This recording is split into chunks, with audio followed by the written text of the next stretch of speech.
Con todos nosotros se ha peleado. Ok. Ok.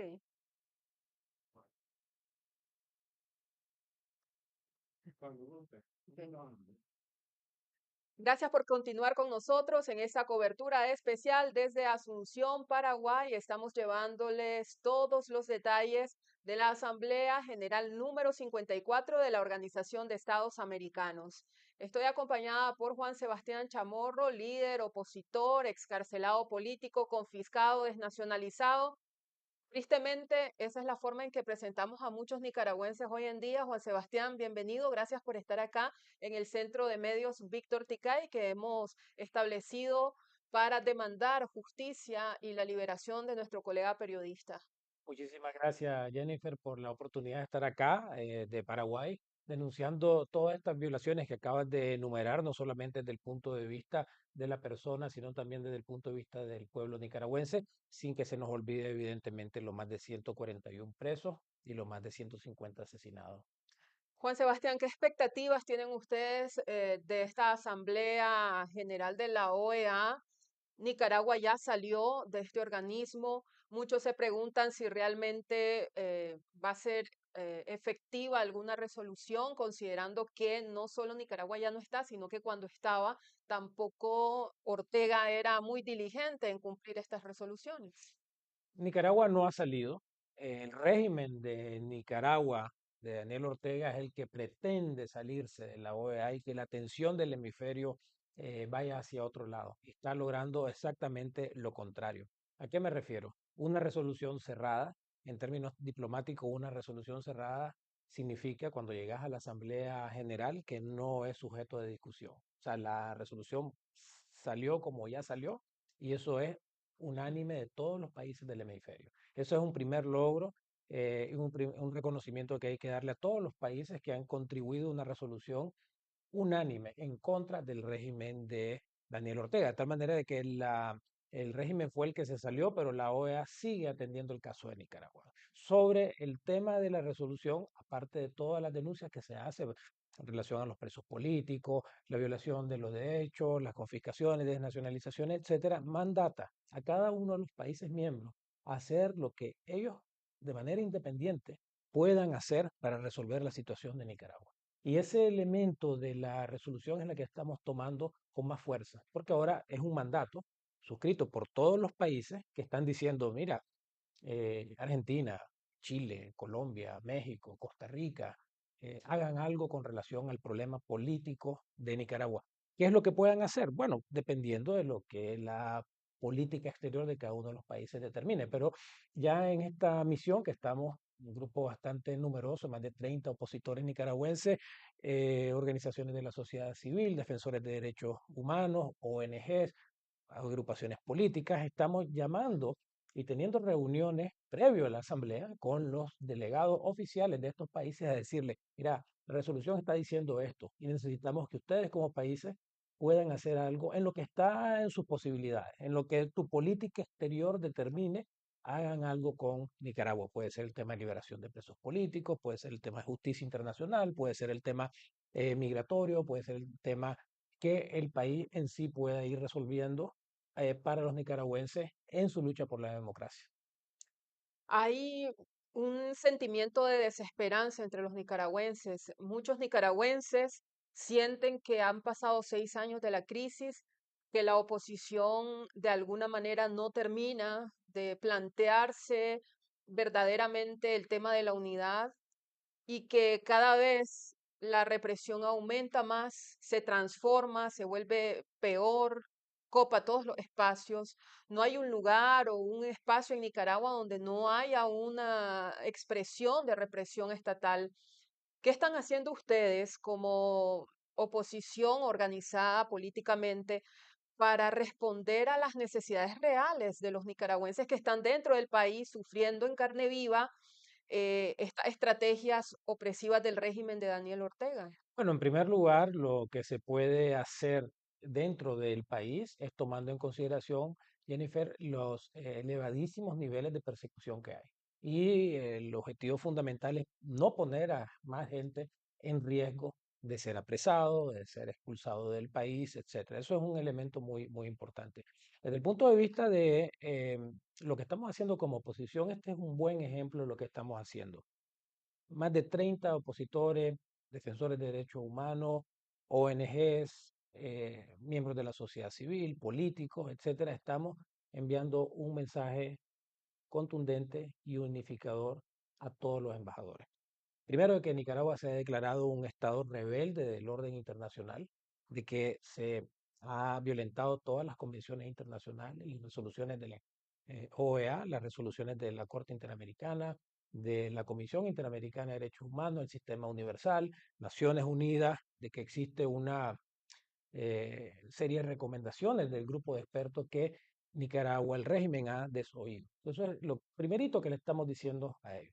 Después que, eh, en comparación con eso, se está aliando con lo peor de lo peor. Acabamos de ver, y ustedes lo cubrieron, la formalización de relaciones con el Talibán. Es un estado terrorista que mata a mujeres por la forma de cómo andan vestidas. Y entonces, estos elementos nosotros los estamos elevando a este eh, grupo, a este grupo de países voluntarios que se ha seguido conformando para trabajar por Nicaragua, pero a la Asamblea en general de decirle, esto ya no es Nicaragua. Aquí hay una afectación al orden, a la seguridad interna del hemisferio occidental, porque están utilizando la migración como herramienta de ataque a Occidente.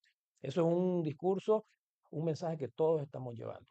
Y también el tema este último de la migración, de cómo en Nicaragua se está aprovechando de una manera inmoral sobre personas que tratan de buscar un nuevo rumbo en sus vidas, migrar hacia Estados Unidos y de explotarlos, exprimirles económicamente para fines políticos. Entonces, todo lo que estamos haciendo acá y de nuevo todas las reuniones que hemos tenido son como nicaragüenses, sin distingo, obviamente a la hora de presentarse uno se presenta de la organización a la que pertenece, pero hemos estado en la medida de las posibilidades que permiten cada una de las agendas, estar todos los nicaragüenses juntos y tener diálogos con los embajadores juntos, porque ese mensaje es muy poderoso, es muy contundente y eso es, creo yo, acción o unidad en la acción. ¿Qué podemos hacer las distintas organizaciones para poder, el tema de los presos políticos, 141 es obviamente un tema que también traemos y la justicia internacional? Eh, día de hoy está tocando hablar en representación de Nicaragua sobre el tema de la persecución de la dictadura a los organismos de sociedad civil, ¿no? Exponerle a más de 150 organizaciones de sociedad civil de todo el continente de lo que está pasando en Nicaragua con relación a la eliminación de más de 4.000, 5.000, ya perdimos hasta la cuenta de cuántas ONG están eliminando, que las eliminan todos los viernes, salen 15, 16 ONG eliminadas, para que las distintas organizaciones de la sociedad civil vean de que esta es una práctica que no solamente de Nicaragua, ocurre también en Venezuela, viene desde Rusia y que es importante que los estados que están promoviendo este diálogo y sobre todo en el contexto en que en Nicaragua ya el régimen no va a estar presente, es la sociedad civil la que va a ocupar, por así decirlo, no lo podemos ocupar el asiento en la Asamblea General o en el Consejo Permanente, eso es lo que corresponde a los estados, pero estar nosotros en este diálogo permanente, poniendo a Nicaragua en la palestra. Entonces, si Ortega pensaba de que en la OEA se iban a desentender, está totalmente equivocado y está pasando precisamente lo opuesto. Una resolución unánime de todos los países y una delegación nicaragüense que viene a decir, aquí está Nicaragua, estos son los derechos que están violentando, la confiscación, el escarcelamiento, todos los que estamos acá en esta misión tenemos por lo menos uno, dos, hasta en mi caso, 20 de los 30 derechos consagrados en la Declaración Universal de Derechos Humanos. Entonces estamos haciendo este mensaje de decirle, imagínense ustedes, señores representantes, si han perdido su nacionalidad, si no puede regresar a su país, si le han confiscado sus bienes, si ha estado preso más de 2 años, si no puede emitir, no se le puede emitir un pasaporte, que pierde la nacionalidad, que pierde los registros académicos, están los estudiantes acá con nosotros. Entonces, todo esto es muy importante, llevar esta narrativa desde distintas perspectivas, pero con el mismo mensaje, que Nicaragua es una enorme cárcel. Hay un asunto que está preocupando a mucha gente, pero también a muchos estados ya. Usted ya mencionaba, aparte de eso, las relaciones que se están fortaleciendo con países que han sido por muchísimos años autoritarios, pero también considerados un peligro o un riesgo a la seguridad de Estados Unidos, China y Rusia, por ejemplo. ¿Qué perspectivas tiene usted de estas relaciones con Nicaragua? ¿Qué podría hacer el gobierno de Estados Unidos de aquí a un tiempo, considerando no solo estas relaciones, sino también cómo Ortega está usando la migración ilegal, que ya raya en trata de personas, para presionar al gobierno de Estados Unidos, llevándole más migración, al mismo tiempo enriqueciéndose? Es un asunto de doble vía lo que está haciendo Daniel Ortega. Bueno, yo siempre he creído de que esta agresividad de Ortega, expresada en la utilización de la migración como una arma en contra de Occidente, porque aquí no es solamente en contra de Estados Unidos, es contra de Occidente, responde precisamente a el rechazo internacional de este tipo, ¿verdad? La OEA, de Naciones Unidas, a través del grupo de expertos, los distintos países y las sanciones. Entonces yo siento de que Ortega está diciendo: aquí yo voy a contraatacar este ataque de Occidente enviándoles a estos migrantes. Y el problema de esa mentalidad es de que está poniendo en serio riesgo la seguridad del país. De 6 millones de nicaragüenses que actualmente viven en esa enorme cárcel están siendo víctimas de un proyecto totalitario que trata de meterse, de colarse en este conflicto geopolítico mundial como nadie lo está haciendo. O sea, los cubanos no están deliberadamente mandando, ahí están ellos como escala, los venezolanos también están ayudando, pero Ortega lo está haciendo abiertamente y está diciendo, han pasado por aquí 800.000 personas, casi el 10% de las personas que entran a Estados Unidos. Aquí lo que te está diciendo es que yo soy el enemigo de ustedes me quieren afectar con estas sanciones, yo les voy a contrarrestar. Y está poniendo en peligro la seguridad hemisférica. Por eso es de que la delegación de Estados Unidos anuncia que entre sus prioridades está Haití y Nicaragua. Pero ¿por qué lo está haciendo si la crisis ya lleva 6 años? Bueno, por lo que está pasando en estos últimos meses con relación a este tema en particular que se llama la migración. Pero ¿en qué podría desembocar este tema? ¿Cuál podría ser la respuesta de Estados Unidos? Porque el tema migratorio es uno de los más sensibles para ese país. Bueno, curiosamente, viste cómo reaccionó Estados Unidos con dos sanciones relativamente rápidas. La reacción estoy hablando de las aerolíneas, la más reciente fue ya directamente al único ejecutivo que tenía, porque solo había una línea aérea que estaba operando, que era esta de Libia. Pero de tal manera de que esto ya es una reacción que se dio y yo no me sorprendería ver más reacciones sobre este tema en particular. Nosotros que estamos en comunicación con los distintos gobiernos de Occidente, de Europa, Estados Unidos, están viendo esto con muchísima preocupación en un contexto además que ya no lo estamos diciendo nosotros, sino que lo están diciendo medios de reconocida importancia a nivel mundial como Reuters, como El País y distintos otros medios que están haciendo análisis de investigación de lo que está pasando. Si eso se le asocia, Jennifer, la detención de 8 individuos que vinieron de Kazajstán, de donde más o menos se vienen originando estos vuelos que pasan por Libia y después a Nicaragua, esto hace llegar a la conclusión de que este puente aéreo puede estar trasladando gente que va más allá de solamente la migración económica, sino que también puede darse de que estén utilizando este puente aéreo para em, infiltrar elementos terroristas dentro de Estados Unidos, y eso es peligrosísimo, obviamente. Una última pregunta. ¿Qué expectativas tiene usted como líder de la oposición en relación al final de Ortega? ¿Qué es lo que mira que podría acabar a Daniel Ortega? La oposición, desafortunadamente, desde el exilio la tiene más difícil, y con todas estas diferencias que han surgido, pues también es más difícil, ¿no? ¿Qué cree usted que puede hacer que Daniel Ortega finalmente deje el poder y vuelva al rumbo democrático? Eso no va a ocurrir en su vida. Yo creo de que él el día 25 de febrero, cuando perdió las elecciones contra doña Violeta en 1990, juró volver al poder y no entregarlo en su vida. Yo creo de que su plan en este momento es morir ahí donde está, en el poder. Así que no veo una solución que diga, bueno, ya me volví democrático, aquí voy a firmar mi renuncia y me voy a ir a chinear a mis nietos. Eso no creo que vaya a ocurrir. No está en la lógica de él y ha demostrado todo lo contrario. Yo creo de que la naturaleza va a hacer su trabajo, pero no tenemos que esperar a la biología que haga ese trabajo. Tenemos nosotros como opositores continuar haciendo lo que estamos haciendo, ejerciendo esta presión internacional en todos los foros posibles. Estamos aquí en Paraguay precisamente para ejercer esta presión y vamos a seguir visitando ahora otros países del área para ejercer presión ya directa de manera bilateral. Y a tu segunda parte de la pregunta, ¿qué puede hacer la oposición? Es fortalecer la democracia desde ya. Fortalecer la democracia significa el respeto a los pensamientos diferentes que puedan haber en distintos individuos y de distintos tipos de generaciones, un diálogo respetuoso donde las diferencias puedan evacuarse de una manera democrática, porque creo yo de que tenemos que dar precisamente ese ejemplo. Si nosotros nos llamamos demócratas y Nicaragua no ha sido el mejor ejemplo en los últimos 130 años, hemos tenido 90 de dictadura.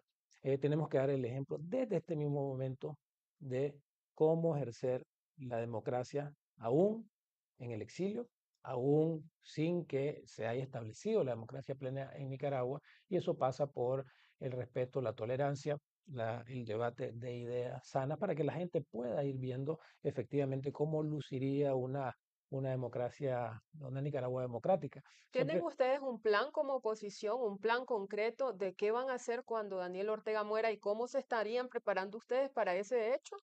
hay varios elementos que son, Porque es un escenario que planteó Humberto Ortega también. Yo creo sí, que si él lo planteó y es algo que se ha estado debatiendo en algún momento. Ortega tiene 78 o 8 años. 79 años, va a cumplir pronto. Sí, bueno, primero creo que hay que enfatizar las cosas que nos unen.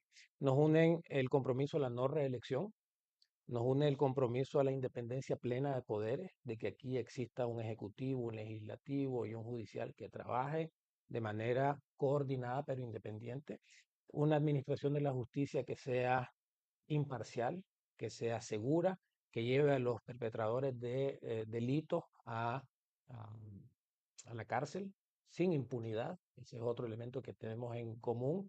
El tema también de la no politización de los bienes del Estado. Tenemos la transparencia como un principio general de gobernanza. Tenemos una serie de principios y valores que nos identifica a todos los opositores que debe ser la base, independientemente de dónde estamos, de qué agrupación pertenecemos, que podamos girar alrededor de estos puntos que solo he mencionado, he esbozado algunos de ellos para que se convierta en el plan de gobierno, el plan de nación de la futura Nicaragua. Y ese es el momento para acordar este tipo de cosas, es ya, porque eh, cuando los cambios se generan, Jennifer, cada quien empieza a jalar agua a su molino. Así es la naturaleza de la política, nos guste o no nos guste. Entonces tiene que, como pasó en la Unión Nacional Opositora en 1990, llegar con un acuerdo escrito en sangre, escrito en piedra, en la cual estos principios nadie pueda moverse. Nadie puede decir, no, es que ahora hay que hacer una amnistía para dar impunidad y que las familias no puedan tener justicia, o que la reelección mejor hablemosla, o que vaya en contra de la independencia de poderes. Si nosotros logramos tener ese conjunto de ideas firmadas como compromiso, como cuando en febrero del 2021 los precandidatos firmamos y dijimos, va a ir un precandidato va a ir un candidato o una candidata única a esta contienda de noviembre del 2021, si logramos recrear, ya no entre individuos, sino entre individuos, organizaciones, agrupaciones, exilio, diáspora, partidos políticos sin personería jurídica, etcétera, si logramos llegar a estos acuerdos, estamos creando la base de una nueva Nicaragua. Muchísimas gracias, Juan A la orden. Sebastián, por la entrevista. Gracias a ustedes por su sintonía. Siga con más de esta cobertura especial desde Asunción, Paraguay. Más de 12 medios independientes del país unidos para vencer la censura. Gracias. ¿Por qué?